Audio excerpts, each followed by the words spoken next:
말씀하시되 한 사람이 포도원에 무화과 나무를 심은 것이 있더니 와서 그 열매를 구하였으나 얻지 못한지라. 아버지 이르되 내가 3년을 와서 이 무화과 나무에 실과를 구하되 얻지 못하니 찍어버리라. 어찌 땅만 버리느냐. 대답하여 가로되 주인이여 금년에도 그대로 두소서. 내가 두릅하고, 거기에 내가라는 말은 없는데 원어상으로 보면 내가 걸음을 줄이니 이렇게 나와 있습니다. 9절 여러분 읽으시기 바랍니다. 이후에 만일 실과를 열면이라. 그렇지 않으면 찍어버리기 더하겠다. 오늘 말씀은 열매 없는 무화과, 우리가 잘 아는 본문입니다. 지금 이 본문을 보면 열매가 당연히 있어야 되는데 지금 열매가 없다는 것입니다. 그래서 빌리그람 목사님 집회, 제 기억으로는 1977년이었던 것 같은데, 당시에 초교파적으로 장로교, 기독교, 감리교 모든 교파가 여의도에서 모여서 집회를 하는데 100만 명이나 모였습니다. 제가 중학교 3학년인가 2학년 때였던 것 같은데, 제가 있었던 모교에는 기독교 교육 출신들이 아주 많아가지고 윤현주학교 때도 이렇게 어린이부 모임이 있었고 중학교, 고등학교 다 따로 나눠져 있는데 그 부서에서 결정을 하면 결정한 대로 행할 수 있는 권한을 많이 부여했습니다. 그래서 중학생들이 모여서 그 여의도 집회를 가서 보겠다고.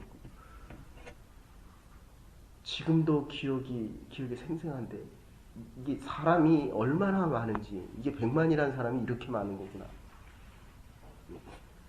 제 기억으로는 한강대교를 건너서 집회가 끝나고 사람이 너무 많으니까 차들이 아예 그때는 한강 다리가 그렇게 많이 없을 때였습니다. 제 기억은 마포대교도 없었던 것 같은데 정말 다 사람입니다. 그럴 때 마음에 온 것이, 야, 예수님께서 그 당시에 5,000명을 놓고 설교를 하실 때 그 5,000명이 다 들을 수 있었겠다. 마이크 시스템이 없으면 사실 불가능한데 이게 100만 명이 모여 있고 빌리그람 목사님이 저 앞에서 설교를 하시는데, 물론 이제 마이크 때문에 들리긴 하는데, 제가 조금 어려서 그런지 몰라도 정말 예수님 같은 그런 느낌을 가졌습니다. 근데 저만 그런 줄 알고 뭐 옆에 친구들, 뭐 회장, 부회장, 그다음에 뭐 무슨 부장들, 중학교 3학년짜리들이 뭐 얼마나 하겠습니까? 근데 그걸 물어보니까 자기들도 그렇게 느꼈다는 거죠. 근데 지금도 교회에서 아주 열심히들 다 봉사합니다. 빌리그람 목사님이 집회를 하시면 꼭 마지막에는 회개하는 결단을 하게 합니다. 다 오늘 말씀을 듣고 회개의 성령의 영을 통해서, 성령을 통해서 회개하기로 결단하시는 분들은 다 일어나십시오. 미국에서 집회할 때 빌리그람 목사님이 자꾸 얘기하는데 옆에서 저게 무슨 설교야 그러면서 자꾸 옆에 있는 사람이 비난을 합니다. 뭐 설교를 저렇게 해. 저게 말이 돼? 근데 이게 설교 시간이 자꾸 길어질수록 그 비난하던 옆에 사람들이 듣기 시작하더니 조금 더 지나니까 더 잘 듣더니 끝날 때쯤 되니까 막 눈물을 흘리면서 회개를 합니다. 그리고 이제 결단하라고 하니까 그렇게 처음에 비난을 하던 분들이 성령의 감동을 통해서 벌떡 일어나면서 자기도 나가서 회개를 하겠다. 근데 옆에서 열심히 듣고 있던 그 여인에게 물어봅니다. 왜 당신은 일어나지 않습니까? 당신은 나보다 훨씬 열심히 들었는데 당신은 왜 회개의 결단을 안 합니까? 수목교에서 많이 하는 건데, 그러니까 어쩔 수 없이 일어났잖아요. 일어나서 나가려고 하더니 주머니에 있는 걸 뭘 꺼내서 주더래요. 나는 소매치기입니다. 내가 당신의 지갑을 훔쳤는데 저 목사님의 말씀을 듣고 내가 지금 회개를 합니다. 지금 이 본문은 믿는 자들에게 주시는 말씀입니다. 단순화시키면 성령의 9가지 열매가 왜 없느냐라는 것과 함께 마가복음 11장에 나온 얘기하고는 약간 좀 다른 입장에서 마가복음 예수님께서 예루살렘 성에 들어가시다가 무화과나무가 서 있는 것을 보고 열매가 없는 것을 보고 갔다 나오시면서 다시 저주하는 장면인데 여기는 포도원 안에 있는 내용입니다. 그래서 과원지기는 예수 그리스도고 그리고 이 무화과나무는 이스라엘 백성들입니다. 근데 이 결론은 어쨌든 과원지기가 무화과나무가 열매가 없는 것을 보고 주인에게 이르기를 내가 3년을 수고해서 열매가 없지만은 내가 1년을 더 수고하고 내가 1년을 땅을 더 파고 내가 1년 동안 걸음을 더 주고 애를 더 쓰겠습니다. 내가 하겠다는 것입니다. 그래서 예수 그리스도께서 유예 기간을 회개 없는 자들에게 더 주셔서 예수 그리스도가 우리로 하여금 은혜 안에 살게 해주시겠다 하는 말씀입니다. 예수님의 수고 때문에 심판이 유예되는 장면입니다. 그래서 어제도 말씀드렸지만 모든 존재에는 반드시 목적이고 그 목적은 그 목적의 존재의 가치를 결정합니다.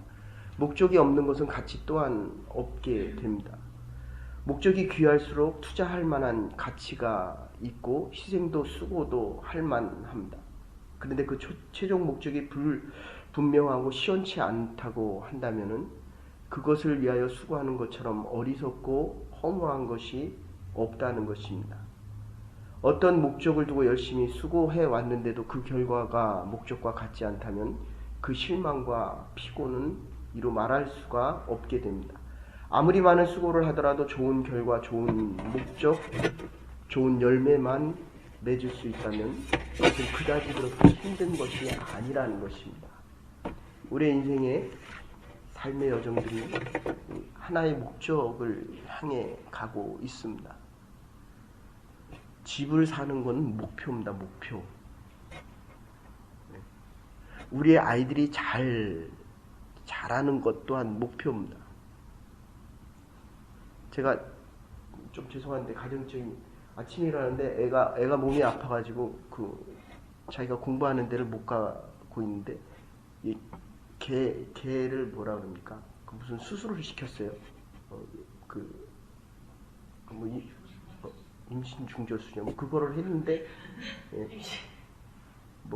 어쨌든 먹은 거를 다 토해갖고 2층에 카페에 쫙 늘어났습니다. 제가 속으로 잘됐다. 너도 좀 애비가 너를 키우는 게 얼마나 힘든지 좀 봐. 엄청나게 전부 시꺼멓게. 근데 문제는 자기도 아프거든요 지금. 그런데 걔가 아프니까 일어나서 열심히 이걸 닦고 있더라고요. 새벽부터. 제 기억으로 어제 밤에도 막 쏟는 걸 제가 들었거든요. 이게 몸은 피곤해도 자기가 키운 것에 대해서는 저렇게 열심인데 우리가 일생을 살아가면서 정말 내가 원하는 그 목적이 하나님의 목적과 좀 일치가 되면 얼마나 좋을까.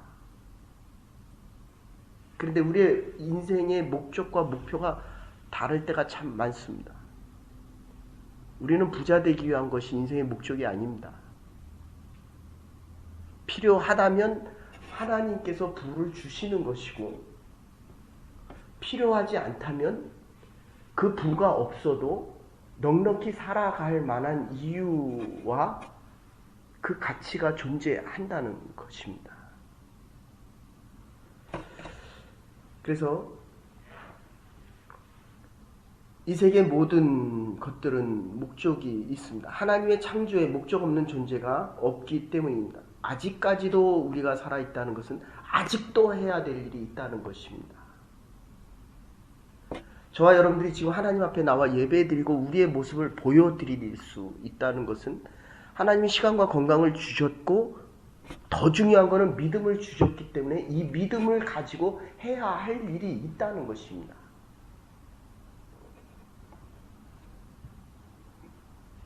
할 일이 있기 때문에 지금 하나님께서 원하시는 목적은 바로 하나님의 열매, 하나님이 원하시는 열매를 맺혀 드리기 위함이라는 것입니다. 어제도 말씀드렸지만 우리에게는 우연이 절대로 없습니다. 날이 지나가고 시간이 지나갈수록 이 시간은 우리에게 더 소중해집니다. 남아있는 시간이 별로 없기 때문입니다. 그래서 어제도 말씀드렸지만 70이 넘어가면 정말 쏜살같이 지나갑니다. 1년이 한 달 같고 한 달이 하루 같고 하루가 한 시간 같이. 그런데 중요한 것은 하던 일을 한다는 겁니다. 대구 참사, 대구 지하철에서 불이 나서 기도의 모임을 가던 67세, 69세 되시던 분이 69세에 있었던 김창재 집사님이 돌아가셨는데 그분이 전화로 와이프한테 얘기합니다. 여보 미안해. 내가 먼저 하늘나라 가야 되겠어.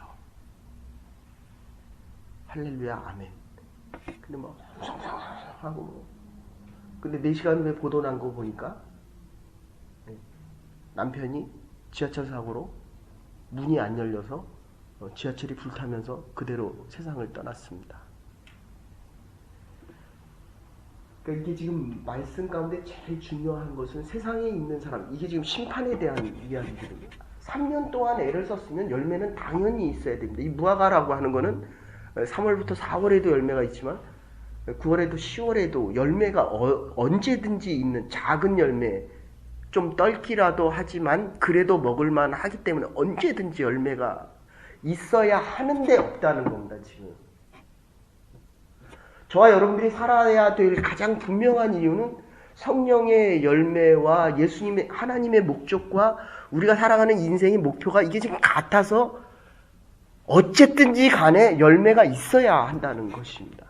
크던 작던 심지어 남이 인정하든 인정하지 않던 열매가 있어야 되는데 이 열매가 지금 없다는 것입니다.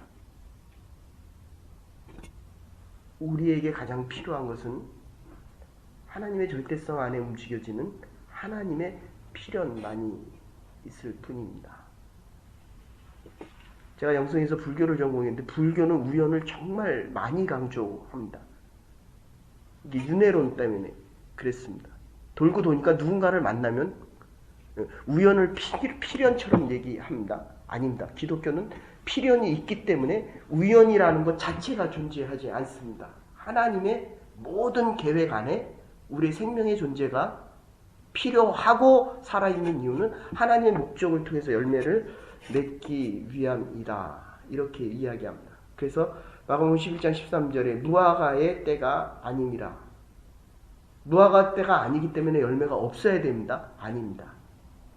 하나님께서 무화과 꽃이 없지만 열매가 있으라고 한다면 반드시 열매가 있어야 한다는 것입니다. 우리는 살아가면서 그런 얘기 많이 합니다. 내 때가 아니었기 때문에, 환경적으로 어려웠기 때문에, 그 사람이 나에게 이러한 일을 했기 때문에. 이거는 뭡니까? 지금 내가 주인이 아니기 때문에 그런 문제가 생기고 그렇게 될 수밖에 없었다는 것입니다. 하나님의 관심은 네가 아니라 나입니다. 그 사람에 대한 일은 그 사람과 하나님의 관계에 다 하는 것입니다.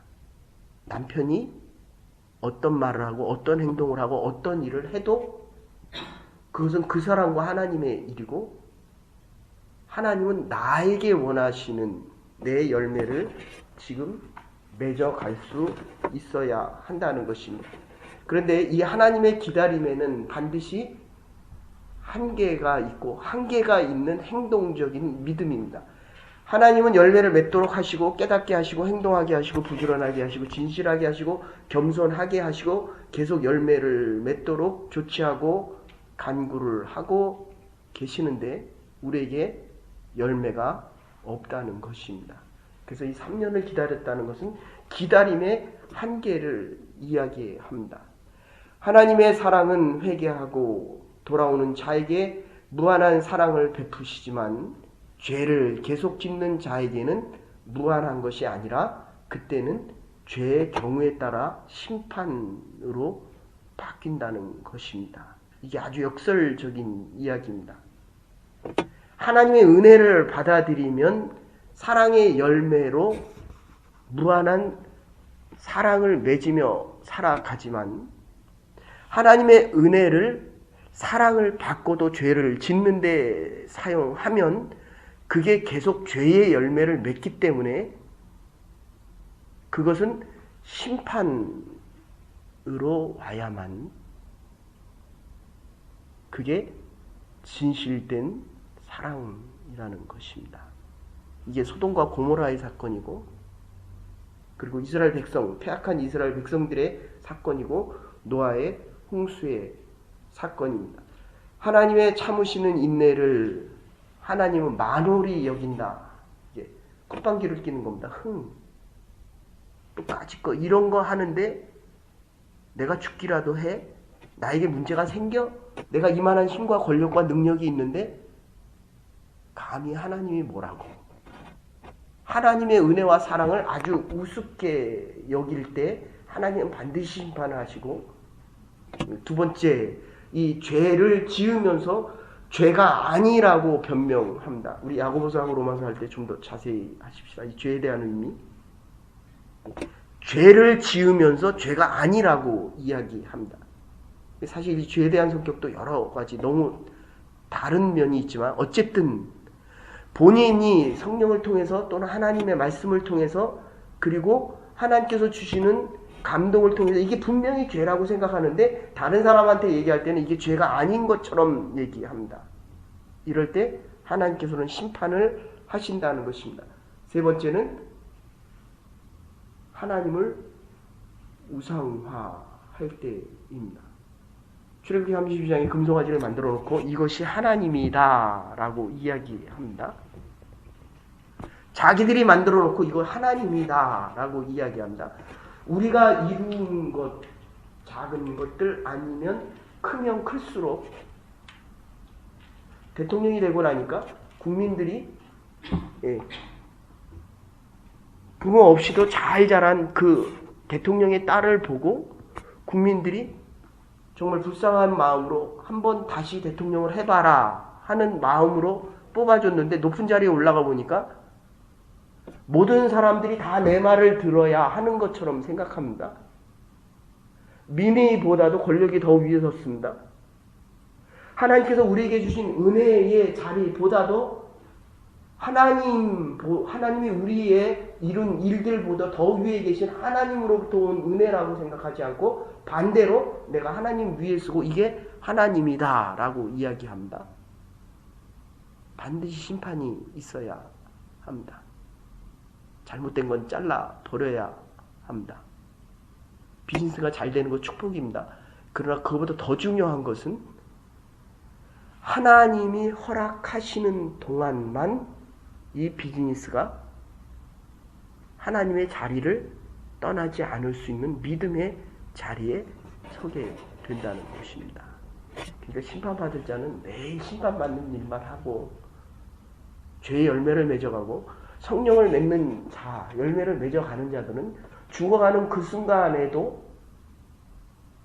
월요일날 말씀드린 대로 지난주에 말씀드린 대로 이 시간이 가까워지면 가까워질수록 하나님의 품에 내가 더 빨리 안길 수 있는 기쁨과 감사함이 더 커진다는 것입니다. 그래서 어찌하여 땅만 버리겠느냐. 3년 동안을 애를 썼습니다. 그리고 지금 수고한 데도 마침내 열매가 없고 버려진 상태가 됩니다. 그래서 심판은 반드시 있어야 됩니다. 하나님의 은혜를 많이 받고도 계속 곁길로 나가고 은혜를 소멸합니다. 이렇게 하나님의 참으심을 만홀히 여기면 그 끝에는 반드시 심판이 있게 됩니다. 그대로 지킬 수밖에 없는 운명의 직전에 오게 됩니다. 그런데 바로 이때에 복음의 시작이 됩니다. 그래서 심판과 은혜는 같이 옵니다. 이 은혜는 뭐냐면 과원지기가 나타나서 주인에게 1년의 유예 기간을 더 달라고 이야기합니다. 무화과 나무는 이스라엘이고 과원지기는 예수 그리스도입니다. 주인이여 금년에도 그대로 두소서 내가 한 번 더 수고하여. 이게 바로 복음입니다. 중보적인 역할이요 중보적인 기도입니다. 이 중보적인 기도에 힘입어 무화과 나무는 1년 더 생명을 보존하게 됩니다. 이것은 바로 생리적으로 보지 않고 병리적으로 보고 있다는 것입니다. 과원지기의 마음입니다. 예수님께서 귀신 들린 여인을 보고 아브라함의 딸들이라고 이야기합니다. 18년 동안 귀신 들려 미치고 꼬부라지고 조금도 펼 수 없는 여자, 이 여자를 보시면서 예수님께서는 이 아브라함의 딸들 이야기합니다. 모르겠습니다. 제가 한국을 떠나온 지 오래돼서 25년 전만 해도 그래도 가끔 귀신 들린 사람들을 많이 볼 수 있었습니다. 그리고 그 귀신 들린 사람들을 귀신을 쫓아주러 많이들 갑니다. 베레아 같은 이단에서는 이 귀신 쫓는 걸 아주 전문적으로 합니다. 예수 이름으로 더러운 귀신아 나가 하면 벌렁 나가 자빠지면서 한 5m, 10m 저 밑에 박덕주 목사라고 하는 그분은 미 대통령이 전용기를 띄워서 그분을 데려갈 정도로 가면 암을 이 병에 담아가지고 교회 옆에다가 이렇게 쫙 다 걸어놨습니다. 근데 현상이 중요한 것이 아니라 그 일을 왜 했냐는 겁니다. 그게 누구의 이름으로 하고 지금 누가 높아지고 있느냐는 것입니다. 근데 예수님께서는 어쨌든 아무리 귀신 들린 아이라고 하더라도 그것을 원래 그렇다라고 보지 않고 병리적으로 병에 걸려서 그럴 수밖에 없었다.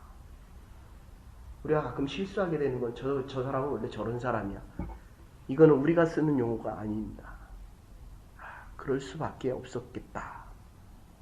그리고 지금 그 잘못된 것을 본래적으로 나쁘다고 생각하지 않고 조금만 치료하면 다른 방향으로 전환되고 충분히 열매를 맺을 수 있다. 이것이 과원지기의 마음입니다.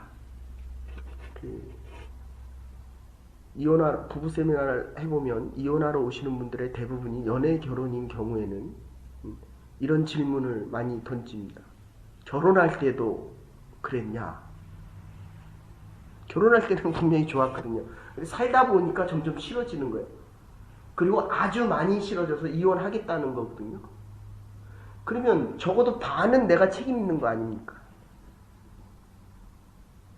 50%는 나에게도 문제가 있는 것입니다.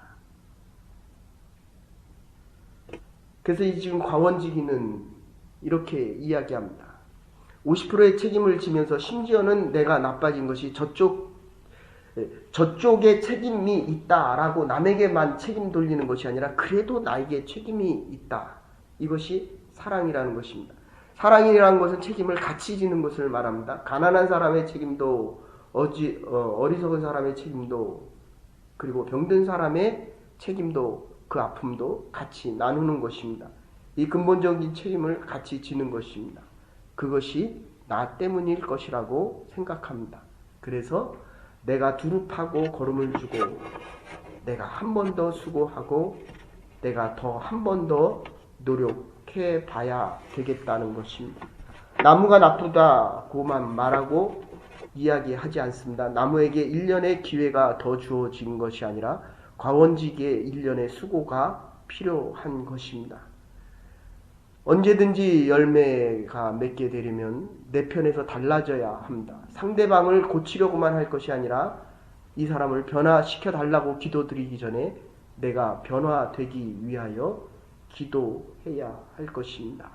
이것이 참사랑이요 참사랑의 열매가 되는 것입니다.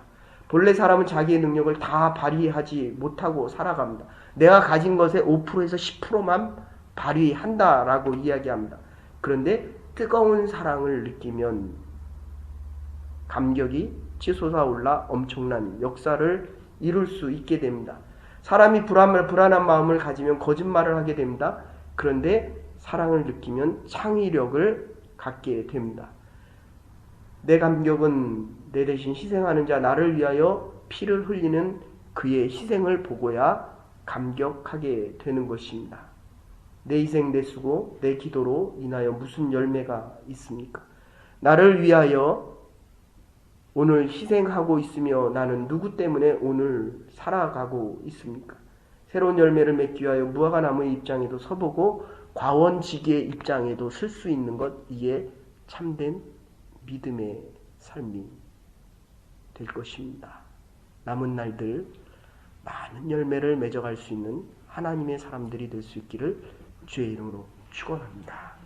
이제는 괴물이 되신 우리 주 예수 그리스도의 극진하신 은혜와 하나님의 만하신 사랑과 성령의 감동 교통하심이 우리의 수고와 우리의 기도와 우리의 희생으로 내가 누군가를 살리고 나의 희생을 통하여 또 그 누군가의 희생을 통하여 오늘 내가 있기에 남은 날들 주께서 우리에게 원하시는 많은 열매를 맺으며 살아가기로 결단하는 부름받은 주의 백성들과 우리의 남은 날들 위해 이제로부터 영원토록 함께 하시옵기를 축원하옵나이다.